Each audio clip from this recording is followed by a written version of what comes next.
Hello guys, welcome back to my vlogs. ಎಲ್ಲರೂ ಹೇಗಿದ್ದೀರಾ? ಎಲ್ಲರೂ ಚೆನ್ನಾಗಿದ್ದೀರಾ ಅಂತ ಭಾವಿಸ್ತೀನಿ. ಆ್ಯಂಡ್ ನಾನು ಕೂಡ ಚೆನ್ನಾಗಿದ್ದೀನಿ. ಆ್ಯಂಡ್ ಇವತ್ತು ನಮ್ಮ ಚೆರಿ ಸ್ಕೂಲಲ್ಲಿ ಅವನಿಗೆ ಡ್ಯಾನ್ಸ್ ಇತ್ತು. ಸೊ ಹಾಗಾಗಿ ಅವನು ರಾಜಸ್ಥಾನಿ ಡ್ರೆಸ್ ಹಾಕ್ಕೊಂಡಿದ್ದಾನೆ. ಸೊ ಅವ್ರ ಸ್ಕೂಲಲ್ಲಿ ದೀಪಾವಳಿ ಸೆಲೆಬ್ರೇಷನ್ ಇತ್ತು.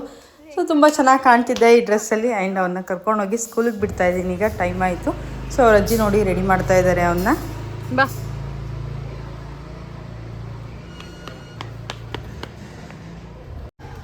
ಇದು ಹಬ್ಬದ ಹಿಂದಿನ ದಿನ ಒಂದಷ್ಟು ಸಿಪ್ಪೆಕಾಯಿಗಳಿತ್ತು. ಹಬ್ಬಕ್ಕೆ ಕಾಯಿ ಬೇಕಾಗುತ್ತಲ್ಲ ಅಂತ ಹಿಡಿತಾ ಇದ್ದೀವಿ. ಆ್ಯಂಡ್ ಮನೆಯಲ್ಲೇ ಹಿಂದ್ಗಡೆನೇ ಹಿಡಿಯೋದು ಯಾವಾಗಲೂ. ಬಟ್ ಇವತ್ತು ನಮ್ಮ ಅತ್ತೆ ಫುಲ್ಲು ಎಲ್ಲ ಕಡೆ ಗುಡಿಸಿ ಎಲ್ಲ ನೀರು ಹಾಕಿ ಕ್ಲೀನ್ ಮಾಡಿದರು. ಸೊ ಮತ್ತೆ ಇದು ಧೂಳು ಹಾರುತ್ತೆ ಅಂದ್ಬಿಟ್ಟು ಇಲ್ಲೇ ರೋಡ್ ಹತ್ರ ಇಳಿತಾ ಇದ್ವಿ. ಸೊ ಎಲ್ಲ ನೋಡ್ಕೊಂಡು ಹೋಗ್ತಾಯಿದ್ರು. ದೀಪು ಒಂದಷ್ಟು ಕಾಯಿ ಎಡಿದ್ರು, ಒಂದು 5 ಎಡಿದ್ರೇನೋ ಅಷ್ಟೇ. ಅವರಿಗೆ ಲೆಫ್ಟ್ ಹ್ಯಾಂಡು ನೋವಿದೆ. ಸೊ ಜಾಸ್ತಿ ಕೆಲಸ ಮಾಡೋಕ್ಕಾಗಲ್ಲ. ಅವ್ರಿಗೆ ಪ್ಲೇಟ್ ಹಾಕಿದ್ರು. ಅವ್ರು ಒಂದು ಸತಿ ಬಿದ್ದು ಫ್ರ್ಯಾಕ್ಚರ್ ಆಗಿತ್ತು. ಸೊ ಅದಕ್ಕೆ ನಾನೇ ಎಲ್ಲ ಕಾಯಿನೂ ಹಿಡಿತಾ ಇದ್ದೀನಿ. ನನಗೆ ಸ್ವಲ್ಪ ಕಾಯಿ ಹಿಡಿಯೋಕ್ಕೆ ಗೊತ್ತಿದೆ, ಹಂಗಾಗಿ ನಾನೇ ಹಿಡಿತೀನಿ. ಒಂದು 25-30 ಕಾಯಿಯಷ್ಟು ಹಿಡಿದ್ವಿ ಅವತ್ತು.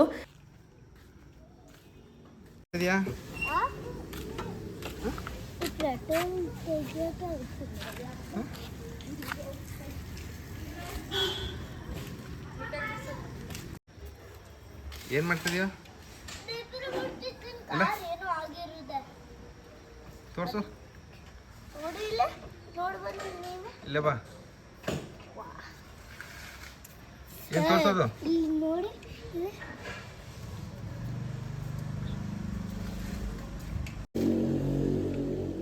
ಹೇಗೆ ಹಿಡಿತಾ ಇದ್ದಾರೆ? ಹಿಡಿದಿದ್ದಾರೆ.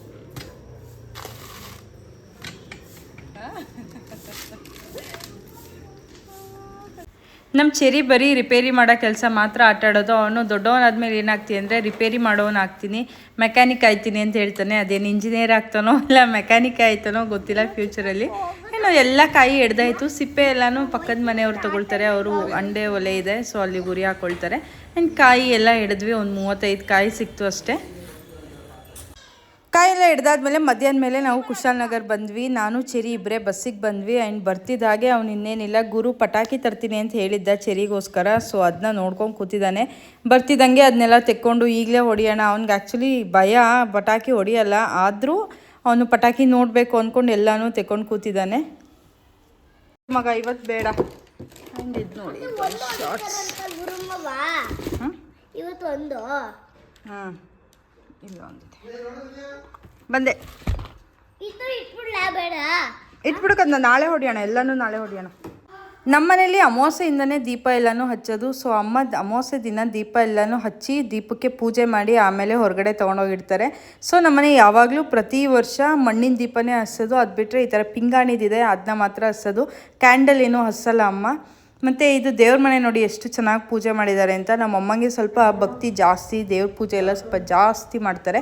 ಸೊ ಹಂಗಾಗಿ ವಿಗ್ರಹಗಳು, ಫೋಟೋಗಳು ಇನ್ನೂ ಜಾಸ್ತಿ ಇಟ್ಟಿದ್ರು. ಎಲ್ಲನೂ ನಾವು ಸ್ವಲ್ಪ ಬೈದು ತೆಗ್ಸಿದ್ದೀವಿ ಈಗ, ಮಾಡೋಕ್ಕಾಗಲ್ಲ ಅಂತ ಹೇಳ್ಬಿಟ್ಟು. ಆ್ಯಂಡ್ ದೀಪಗಳು ಅಷ್ಟೇ ಹಿಂಗೆ ಸ್ಟೆಪ್ ಮೇಲೆ ಎಲ್ಲ ಇಟ್ಟರೆ ತುಂಬ ಚೆನ್ನಾಗಿ ಕಾಣುತ್ತೆ. ಬಟ್ ಗಾಳಿ ಇರೋದ್ರಿಂದ ಯಾವ ದೀಪಗಳು ಉರಿತಿರ್ಲಿಲ್ಲ. ಸೊ ಅದಕ್ಕೆ ಎಲ್ಲನೂ ಮತ್ತೆ ಅಲ್ಲೇ ಡೋರ್ ಹತ್ರನೇ ನಮ್ಮಮ್ಮ ಇಟ್ಟರು. ಇದು ನೆಕ್ಸ್ಟ್ ಡೇ ಅಮಾವಾಸ್ಯೆ ದಿನ. ನಾವು ಶುಕ್ರವಾರನೂ ಸಿಕ್ಕಿತ್ತು, ಹಾಸನಾಂಬ ದರ್ಶನ ಮಾಡಿದ್ವಿ. ಒಳ್ಳೆ ದರ್ಶನ ಸಿಕ್ತು. 10 ಮಿನಿಟ್ಸಲ್ಲಿ ನಾವು ದರ್ಶನ ಮಾಡಿದ್ವಿ. ಅದಾದಮೇಲೆ ಅರಸಿಕಟ್ಟೆ ಅಮ್ಮ ದೇವಸ್ಥಾನಕ್ಕೆ ಹೋಗಿದ್ವಿ. ಒಳ್ಳೆ ಚೆನ್ನಾಗಿ ದರ್ಶನ ಆಯಿತು. 2 ದೇವಿಗಳನ್ನ ದರ್ಶನ ಮಾಡ್ಕೊಂಡು ಬಂದ್ವಿ. ಅದಾದಮೇಲೆ ಸಂಜೆ ಟೈಮು ಈಗ ಪಟಾಕಿ ಹೊಡಿತಾ ಇದ್ದಾನೆ ನಮ್ಮ ಗುರು ನೋಡಿ.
ನಮ್ಮ ಗುರು ಅಂತೂ ಫುಲ್ ಕ್ರೇಜಿ, ಕೈಯಲ್ಲೇ ಇಟ್ಕೊಂಡು ಹೊಡಿತಾನೆ. ಲಕ್ಷ್ಮೀ ಪಟಾಕಿ ಎಲ್ಲನೂ ಮೇಲಿಂದ ಹಸಿ ಕೆಳಗೆ ಎಸಿತಿದ್ದ. ಒಂದು ಸ್ವಲ್ಪ ಮಿಸ್ ಆದರೆ ನಮ್ಮ ಕಾಲ ಹತ್ರನೂ ಎಸಿತಾನೆ. ನಮ್ಮ ಚೆರಿ ಕಾಲ ಹತ್ರ ಒಂದು ಎಷ್ಟು ಅಳ್ತಾ ಇದ್ದ ನಮ್ಮ ಚೆರಿ ಪಾಪ. ಆಮೇಲೆ ನಮ್ಮ ಗುರು ಒಂದು ಸತಿ ಏನು ಮಾಡಿದ್ದ ಅಂದರೆ ನಮ್ಮಮ್ಮಂಗೆ ಸಖತ್ ಭಯ ಪಟಾಕಿ ಅಂದರೆ. ಸೊ ನಾವು ಕೆಳಗಡೆ ಒಂದು ಮನೇಲಿದ್ವಿ. ಆಗ ಅಮ್ಮ ರೂಮಲ್ಲಿ ಕೂತಿದ್ರು ಕಿವಿ ಮುಚ್ಕೊಂಡು. ಯಾವಾಗಲೂ ಅವ್ರು ಹೊರಗೆ ಬರಲ್ಲ ಪಟಾಕಿ ಹೊಡೆಯುವಾಗ. ಅವನು ರೂಮ್ ಲಾಕ್ ಮಾಡಿಕೊಂಡು ಕೆಳಗಡೆಯಿಂದ ಪಟಾಕಿ ಎಸ್ತು ಅವನು ಲಕ್ಷ್ಮೀ ಪಟಾಕಿನ ಡಮ್ ಅಂತ ಸಿಡಿದ್ಬಿಟ್ಟಿತ್ತು. ಅದಕ್ಕೆ ನಮ್ಮಮ್ಮ ಹೆದರ್ಕೊಂಡು 2 ದಿನ ಹುಷಾರು ತಪ್ಪಿದ್ರು. ಸೊ ಹಂಗೆಲ್ಲ ಮಾಡ್ತಾನೆ, ಸಿಕ್ಕಾಬಟ್ಟೆ ಕ್ರೇಜಿ ಅವನು. ಮೊದಲು ನಮ್ಮ ಅಪ್ಪಾಜಿ ತುಂಬ ಪಟಾಕಿ ತರ್ತಿದ್ರು, ಸುಮಾರು ಬಾಕ್ಸ್ ತರ್ತಿದ್ರು. ನಾವು ಊರಿಗೆ ಹೋಗ್ತಿದ್ವಿ ಮೊದಲೆಲ್ಲ ಹಬ್ಬಕ್ಕೆ. ಸೊ ದೀಪಾವಳಿಗೆ ಊರಿಗೆ ಹೋದಾಗ ಅಲ್ಲಿಗೆ 2-3 ಬಾಕ್ಸ್ ಎಲ್ಲ ತೊಗೊಂಡು ಊರಲ್ಲಿ ಹೋಗಿ ಹೊಡಿತಿದ್ವಿ. ಎಲ್ಲ ಊರಲ್ಲಿರೋ ಜನ ಎಲ್ಲ ನೋಡ್ತಾಯಿದ್ರು. ಸೊ ತುಂಬ ಚೆನ್ನಾಗಿರ್ತಿತ್ತು ಮೊದಲೆಲ್ಲ ದೀಪಾವಳಿ ಹಬ್ಬ. ಇತ್ತೀಚೆಗೆ ಏನಂತ ಕ್ರೇಜ್ ಇಲ್ಲ, ಪಟಾಕಿ ಹೊಡಿಬೇಕು ಅನ್ನೋದೇನು ನಮ್ಗೆ ಆಸೆನೇ ಇಲ್ಲ. ಏನೋ ಚೆರಿಗೋಸ್ಕರ ಈ ವರ್ಷ ತಂದಿದ್ದಾನೆ ಗುರು. ಆ್ಯಂಡ್ ಮೊದಲು ನಾನು ಅಷ್ಟೇ ಸಖತ್ ಪಟಾಕಿ ಕೈಲೆಲ್ಲ ಹೊಡಿತಿದ್ದೆ, ಬಿಜಿಲಿ ಎಲ್ಲನೂ ಕೈಯಲ್ಲೇ ಹಚ್ತಿದ್ದೆ. ಸೊ ಒಂದು ಸತಿ ಯಾವಾಗಲೂ ಜಾಮೂನ್ ತಿನ್ಬಿಟ್ಟು ಬಂದು ಬಿಜಿಲಿ ಹಚ್ಚುವಾಗ ಕೈಯಲ್ಲೇ ಅಂಟ್ಕೊಂಡು ಕೈಯಲ್ಲೇ ಬ್ಲಾಸ್ಟ್ ಆಗಿಬಿಟ್ಟಿತ್ತು. ಸೊ ಆವಾಗ ಕಿವಿನೂ ಕೇಳಿಸ್ತಿರ್ಲಿಲ್ಲ ಒಂದು ಅರ್ಧ ದಿನ ನನಗೆ. ಅವತ್ತೇ ಲಾಸ್ಟು ಕೈಯಲ್ಲಿ ಹಿಡ್ಕೊಂಡು ಹೊಡಿಯೋದು ಬಿಟ್ಟೆ ನಾನು. ಈಗಲೂ ಸ್ವಲ್ಪ ಪಟಾಕಿ ಅಂದರೆ ಅವತ್ತಿಂದ ಭಯ ಅಂದರೆ ಭಯ ನನಗೂ. ಈಗೆಲ್ಲ ದೀಪಾವಳಿ ಹಬ್ಬ ಬಂದರೆ ಹೂವು ಹಾಕೋಕ್ಕೆ ಸಖತ್ ಇಷ್ಟ ಆಗುತ್ತೆ. ರಂಗೋಲಿ ಹಾಕಿಬಿಟ್ಟು ಅದ್ರ ಸುತ್ತ ಹೂವು ಹಾಕೋಕ್ಕೆ ಸಖತ್ ಇಷ್ಟ ನನಗೆ. ಮೊದಲೆಲ್ಲ ಏನು ಹಾಕ್ತಿರ್ಲಿಲ್ಲ, ಲಾಸ್ಟ್ ಇಯರಿಂದ ನಾನು ಅಭ್ಯಾಸ ಮಾಡ್ಕೊಂಡಿರೋದಿದ್ದ. ಆ್ಯಂಡ್ ಹೂವು ಜಾಸ್ತಿ ಇದ್ದರೆ ಇನ್ನೂ ಚೆನ್ನಾಗಿರುತ್ತೆ. ನೆನ್ನೆನೂ ಹಾಕಿದ್ದೆ ನಾನು, ಇವತ್ತು ಹಾಕಿದ್ದೀನಿ, ನಾಳೆನೂ ಹಾಕ್ತೀನಿ. ಸೊ ಹೂವು ಹಾಕಿ ಅದ್ರ ಸುತ್ತ ದೀಪ ಇಡೋಕ್ಕೆ ತುಂಬ ಚೆನ್ನಾಗಿರುತ್ತೆ. ಅದರಲ್ಲೂ ಇವತ್ತು ಕನ್ನಡ ರಾಜ್ಯೋತ್ಸವ. ಸೊ ನನಗೆ ಗೊತ್ತೇ ಇಲ್ಲ, ಯೆಲ್ಲೋ ಕಲರ್ ಸ್ಯಾರಿ ನಾನು ಯಾವಾಗಲೂ ಇಲ್ಲಿ ಇಷ್ಟ ಆಯಿತು ಅಂತ ತೊಗೊಬಂದಿದ್ದೆ, ಈ ಕಾಟನ್ ಸ್ಯಾರಿ. ಅದೇ ಸೀರೆನ ಹಬ್ಬಕ್ಕೆ ಅಂತಲೇ ಉಟ್ಕೊಳ್ಳೋಣ ಅಂತ ಇಟ್ಕೊಂಡಿದ್ದೆ. ಸೊ ಆವತ್ತೇ ಕನ್ನಡ ರಾಜ್ಯೋತ್ಸವನೂ ಇದ್ದಿದ್ದ ದಿನ ಒಂಥರ ಸಿಂಕ್ ಆಯಿತು ಎಲ್ಲ. ಕಲರ್ ಸ್ಯಾರಿ ಮತ್ತು ಆ ಹೂವು ಹಾಕಿದ್ದಿದ್ದು ಹಬ್ಬ ಎಲ್ಲ ಒಂಥರ ಪಾಸಿಟಿವ್ ವೈಬ್ ಇತ್ತು ಅವತ್ತು. ತುಂಬ ಚೆನ್ನಾಗಿತ್ತು ಈ ಸತಿ ಹಬ್ಬ. ತುಂಬ ಎಂಜಾಯ್ ಮಾಡಿದ್ವಿ ಹಬ್ಬನ ನಾವು ಈ ಸತಿ.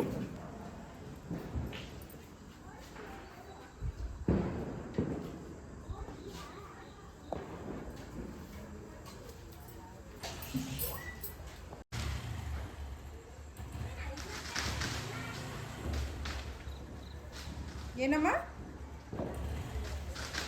ಯಾವ ಕಡೆಗೆ ಇಟ್ಟೆ? ನಮ್ಮ ಚೆರಿಗೆ ನಾನು ಇದೇ ಫಸ್ಟ್ ಟೈಮ್ ಈ ಥರ ಬಟ್ಟೆ ತೆಗೆದಿದ್ದು. ಸೊ ಅವನಿಗೆ ಯಾವಾಗಲೂ ಸ್ಕೂಲಲ್ಲಿ ಟ್ರೆಡಿಷ್ನಲ್ ವೇರ್ ಹಾಕಿ ಕಳಿಸಿ ಅಂತ ಹೇಳ್ತಾರೆ. ಸೊ ಹಂಗಾಗಿ ದೀಪಾವಳಿ ಹಬ್ಬಕ್ಕೆ ಟ್ರೆಡಿಷ್ನಲ್ ವೇರ್ ಹಾಕಿ ಕಳ್ಸೋಣ, ಈ ಥರದ್ದು ಯಾವಾಗಲೂ ಪಂಚೆ ಶರ್ಟ್ ಏನು ಹಾಕಿ ಕಳಿಸೋದು ಅಂತ ಇದನ್ನ ತೊಗೊಬಂದೆ. ಬಟ್ ಅವ್ರ ಸ್ಕೂಲಲ್ಲಿ ದೀಪಾವಳಿ ಸೆಲೆಬ್ರೇಷನ್ ದಿನ ಇವನಿಗೆ ರಾಜಸ್ಥಾನಿ ಡ್ರೆಸ್ ಕೋಡ್ ಹೇಳಿದ್ರಲ್ಲ, ಹಂಗಾಗಿ ಈ ಡ್ರೆಸ್ ಹಾಕೇ ಇಲ್ಲ. ಈ ಹಬ್ಬದ ದಿನ ಹಾಕಿದ್ದೆ ಇದನ್ನ. ಚೆನ್ನಾಗಿ ಕಾಣ್ತಿತ್ತು, ಒಂಥರ ಮುದ್ದಾಗಿ ಕಾಣ್ತಿದ್ದೆ ನಮ್ಮ ಚೆರಿ.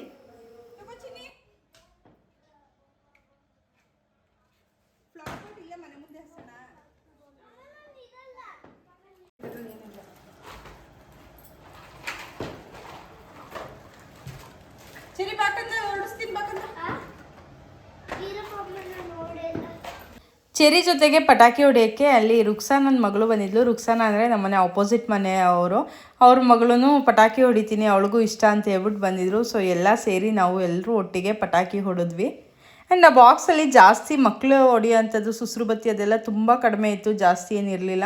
ಸೊ ಎಷ್ಟಿತ್ತು ಅದು ಅವತ್ತು ಫುಲ್ಲು ಹೊಡೆದಾಕಿದ್ವಿ ಅದನ್ನ.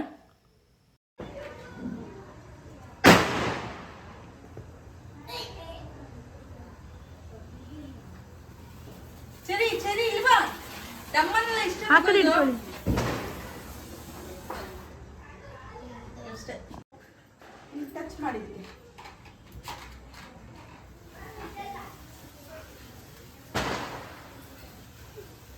ಚೆರಿ ಬಾ, ಚೆರಿ ಇಲ್ಲೋಡು ಅಕ್ಕ ಮಾಡ್ತಿದ್ದಾಳೆ, ಬಾ ಬಾಯಿಲಿ ಅಕ್ಕಂತರ ಮಾಡ್ಬಾ, ಏನಾಗಲ್ಲ.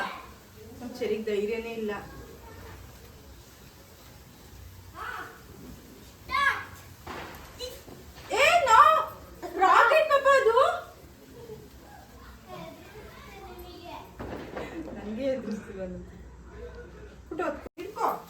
ಇಟ್ಕೊ ಮಗ್ನೆ, ಜಸ್ಟ್ ಇದು ಇಟ್ಕೊಂಡು ಹಿಂಗೆ ತಿರ್ಗ್ಸು ಮಗ್ನೆ. ಹಿಂಗೆ ಇಟ್ಕೊ ಸಾಕು, ಅನಿಸುತ್ತೆ.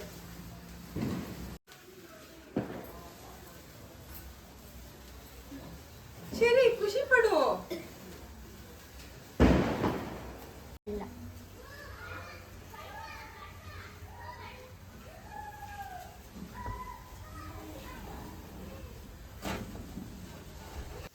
ಗುರು ಇರಲಿಲ್ಲ. ಗುರು ಇದ್ದಿದ್ರೆ ದೊಡ್ಡ ದೊಡ್ಡ ಪಟಾಕಿ ಎಲ್ಲ ಹೊಡಿತಿದ್ದ. ಗುರು ಏನೋ ಕೆಲಸ ಅಂತ ಹೊರಗಡೆ ಹೋದ. ಸೊ ನಾವೇ ಅಲ್ವಾ ಚಿನ್ಕಿ ಮಿಣ್ಕಿ ಸಣ್ಣ ಸಣ್ಣ ಪಟಾಕಿಗಳಿದೆಯಲ್ಲ, ಅದು ಸುಸ್ರು ಬತ್ತಿ ಬರೀ ಇದೆಲ್ಲನೂ ಹಚ್ಬಿಟ್ಟು ಖಾಲಿ ಮಾಡಿದ್ವಿ. ಸೊ ನಮ್ಮ ಚೇರಿ ಅಂತೂ ಹುಟ್ಟು ಹೆದರ್ಪುಕ್ಲ. ಸುಸ್ರು ಬತ್ತಿ ಹಿಡ್ಕೊಳಕ್ಕೂ ಹೆದರ್ಕೊಳ್ತಿದ್ದ.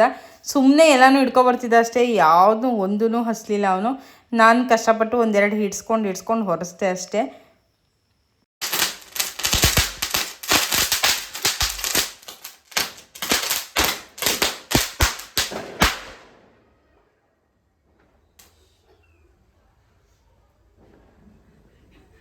ಸುಮಾರು ಚಿಕ್ಕ ಪುಟ್ಟ ಪಟಾಕಿಗಳಿತ್ತಲ್ಲ, ಎಲ್ಲನೂ ಹೊಡೆದು ಮುಗಿಸಿದ್ವಿ. ಅಷ್ಟೊತ್ತಿಗಾಗಲೇ ಟೈಮ್ ಆಗೋಗಿತ್ತು. ಮತ್ತು ಸಾಕು ಅಂತ ಹೇಳ್ಬಿಟ್ಟು ಸ್ಟಾಪ್ ಮಾಡಿದ್ವಿ. ನಮ್ಮ ಚೆರಿಗೆ ಈಗ ನೋಡಿ ಧೈರ್ಯ ಬಂದಿದೆ. ಎಲ್ಲ ಪಟಾಕಿ ಹೊಡಿತಾ ಇದ್ದಾನೆ ಈಗ, ಸುಸ್ರು ಬತ್ತಿ ಎಲ್ಲ ಹಿಡ್ಕೊಳ್ತಾ ಇದ್ದ. ಮತ್ತು ನೆಲ ಬೇರೆ ಫುಲ್ಲು ಕಪ್ಪಾಗ್ಬಿಡ್ತು. ಆ ಪಟಾಕಿ ಯಾವುದೋ ಒಂದು ಸುಮ್ಮನೆ ಒಂದು ಹಸೋದ್ರ ಬದಲು ನಾನು ಒಂದು ಬಾಕ್ಸ್ನೇ ಇಟ್ಟು ಹಸಿದೆ. ಅದು ಪಟ ಅಂತ ಸಿಡಿದು ಎಲ್ಲ ಕಡೆ ಕಪ್ಪಾಗ್ಬಿಡ್ತು.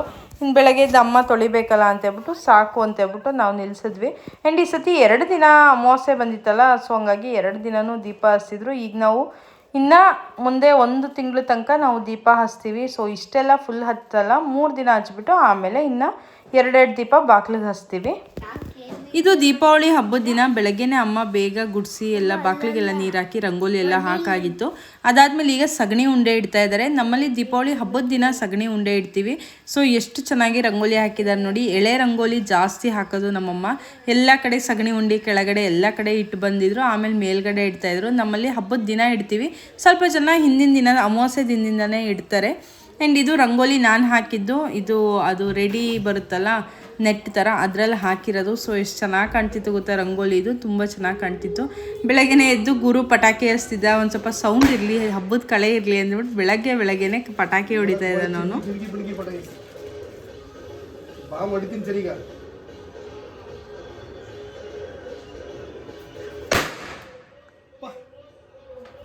ನಮ್ಮ ಗುರುಗೆ ಮೊದಲಿಂದನೂ ಪಟಾಕಿ ಹೊಡಿಯೋದು ಅಂದರೆ ಸಖತ್ ಕ್ರೇಜು. ಸೊ ಸಖತ್ ಪಟಾಕಿ ಹೊಡಿತಿದ್ದ ಅವನು. ಆ್ಯಂಡ್ ಕೈಯಲ್ಲಿ ಹಿಡ್ಕೊಂಡು ಹೊಡಿಯೋದು ಜಾಸ್ತಿ. ಆಮೇಲೆ ಸಗಣಿ ಮೇಲೆ ಇಟ್ಟು ಹೊಡಿಯೋದು, ಕೈಯಲ್ಲಿ ಹಿಡ್ಕೊಂಡು ಹೊಡಿಯೋದು, ಬಾಟಲ್ಗೆ ಇಟ್ಟು ಹೊಡಿಯೋದು ಎಲ್ಲ ಮಾಡ್ತಿದ್ದ. ಸೊ ಅದೇ ರೀತಿ ಇವತ್ತು ಒಂದು ಲಕ್ಷ್ಮಿ ಪಟಾಕಿನ ಬಾಟಲ್ಗೆ ಇಟ್ಟು ಹೊಡೆದ. ಸೊ ಅದು ನೋಡಿ ಫುಲ್ಲು ಬಾಟಲೇ ಒಡೆದೋಯ್ತು. ಅದಾದಮೇಲೆ ಸ್ವಲ್ಪ ಹೊಡೆದ. ಅದಾದಮೇಲೆ ಅವನಿಗೆ ತುಂಬ ಟಯರ್ಡ್ ಆಗಿತ್ತಂತೆ. ರಾತ್ರಿ ಇಡೀ ಸರಿಯಾಗಿ ನಿದ್ದೆ ಮಾಡಿರಲಿಲ್ಲ ಅವತ್ತು ಅವನು. ಸೊ ಹಂಗಾಗಿ ಅವನು ಬೇಗ ತಿಂಡಿ ತಿಂದು ಮಲ್ಕೊಂಡ. ಅಮ್ಮ ಹಬ್ಬಕ್ಕೆ ಒಬ್ಬಟ್ಟೆಲ್ಲ ಮಾಡಿದರು. ಸೊ ಒಬ್ಬಟ್ಟು ತಿಂದ್ವಿ ನಾವು ಮಧ್ಯಾಹ್ನ. ಇನ್ನು ಗುರು ಮಲಗಿದ್ದ ಅಲ್ವಾ, ಇನ್ನು ಚೆರಿ ಯಾವಾಗಲೂ ಗುರುನ ಹೋಗಿ ಡಿಸ್ಟರ್ಬ್ ಮಾಡ್ತಿದ್ದ, ಎದ್ದೇಳಿ ಮಾವ ಎದ್ದೇಳಿ ಅಂತ. ಅದಕ್ಕೆ ನಾವು ಮೂವಿಗೆ ಹೋಗಿದ್ವಿ ಹಬ್ಬದ ದಿನನೇ, ಬಗೀರಾ ಮೂವಿಗೆ. ಫಸ್ಟ್ ಹಾಫ್ ಇಷ್ಟ ಆಯಿತು ತುಂಬ, ಸೆಕೆಂಡ್ ಹಾಫಲ್ಲಿ ತುಂಬ ಫೈಟಿಂಗ್ ಅನಿಸ್ತು. ಸೊ ಮೂವಿ ನೋಡ್ಕೊಂಡು ಬಂದ್ವಿ. ಆ್ಯಂಡ್ ಇದಾಗಿತ್ತು ನಮ್ಮ ಹಬ್ಬದ ವಿಡಿಯೋ. ಸೊ ನಿಮಗೆಲ್ಲ ಇಷ್ಟ ಆಗಿದೆ ಅಂತ ಭಾವಿಸ್ತೀನಿ. ಇಷ್ಟ ಆಗಿದರೆ ಪ್ಲೀಸ್ ಲೈಕ್ ಮಾಡಿ, ಶೇರ್ ಮಾಡಿ ಆ್ಯಂಡ್ ಸಬ್ಸ್ಕ್ರೈಬ್ ಮಾಡ್ಕೊಂಡು ನೋಡಿ. Thank you for watching.